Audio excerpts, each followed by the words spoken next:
आज हम जो वीडियो बना रहे हैं वो फिनाइल इम्प्लांट के बारे में है। बहुत से लोग हमने आज ही फिनाइल इम्प्लांट किया, तो वही स्टोरी मैं आपको बता रहा हूँ। बहुत से लोग फिनाइल इम्प्लांट से डरते हैं, वो सब कुछ कराना चाहते हैं, दवाइयाँ भी ले लेंगे और पी शॉट भी करा लेंगे, शॉक वेव भी कराना चाहते हैं, लेकिन फिनाइल इम्प्लांट से जितना भी चाहे बचने की कोशिश करते हैं।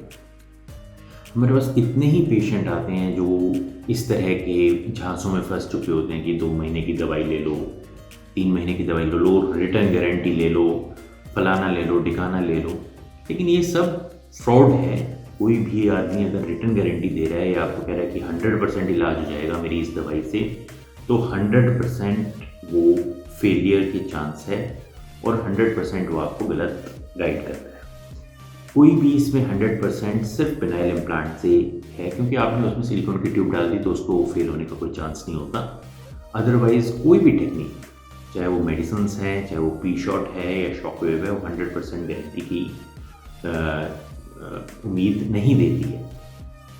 तो ये जो लोग बेचते हैं बेसिकली इस 100% ठीक हो जाओगे, फिर ये दूसरा वाला कहेगा जी 100% हो जाओगे, जी आपने बहुत मैस्टरबेट कर रखा था इसलिए आप ख़राब हो गए, या आपने बहुत गलतियां कर रखी थी, या बहुत कमज़ोरी आ गई, या नाइट फॉल हो रहा है उसके कारण से हो रहा है।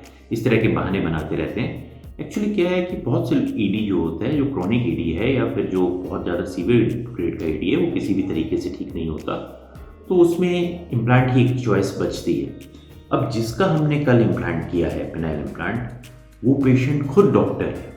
आप मानो डॉक्टर ऐसा भी नहीं, मतलब पोस्ट ग्रेजुएट डॉक्टर है, और उन्होंने अपनी प्रैक्टिस करते हैं और अपनी शादी कर ली।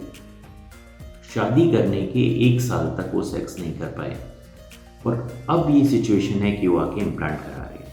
देखिए, ऐसी सिचुएशन से आपको हमेशा बचना है। कभी भी जब आपको इरेक्शन में कोई इशू लगता है, आप शादी की ओर मत जाएं, उसका ट्रीटमेंट कराएं, चाहे तो वो दवाइयाँ हो या पी शॉट हो, कुछ भी शॉक वेव हो। और मान लो अगर ये ट्रीटमेंट फेल हो जाती है तो आप शादी से पहले आपको इम्प्लांट कराना चाहिए। ऐसी सिचुएशन ना आए बिना बात में। वो एम्बेरसिंग होता है, आपके लिए भी एम्बेरसिंग है, आपकी वाइफ के लिए भी प्रॉब्लमेटिक है कि आपने शादी कर ली और सेक्स ही नहीं हो रहा 1 साल तक, और फिर आप इम्प्लांट कराने गए। ये बात सही है कि शादी के बाद आपने सेक्स किया और कुछ सालों बाद ईडी हो गई, तो आप ठीक है, फिर तो फिनाइल इम्प्लांट करा ही सकते हैं वाइफ से रजामंदी लेके। लेकिन ये गलत होता है। आमतौर पे लोग घर में अपने बता नहीं पाते कि उनको ये प्रॉब्लम है और वो शादी से पहले इम्प्लांट नहीं करा पाते। देखिए, अगर आप इंडिपेंडेंट हैं, आप नौकरी करते हैं, आप फाइनेंस कर सकते हैं, एडल्ट हैं, तो आप ये डिसीज़न खुद भी ले सकते हैं। इसके लिए घर वालों की रजामंदी की कोई ज़रूरत नहीं होती।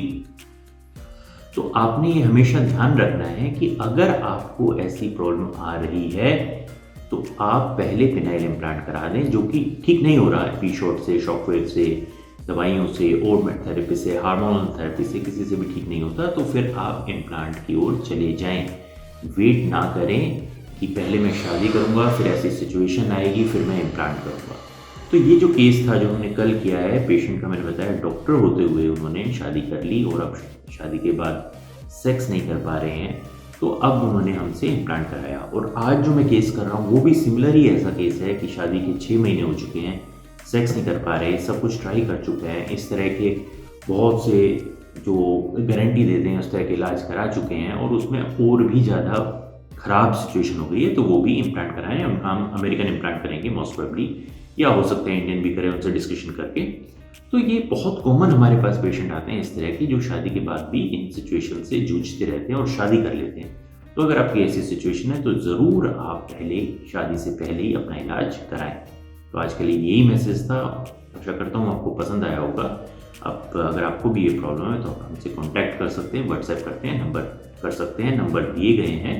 और आपको आप जानते हैं क्लिनिक हमारा गुड़गांव में है, यहाँ पे हर दिन मैं अवेलेबल होता हूँ 10 से 7 बजे, संडे को छोड़ के। आपने अपना टाइम दिया, इसके लिए बहुत बहुत धन्यवाद। Thank you.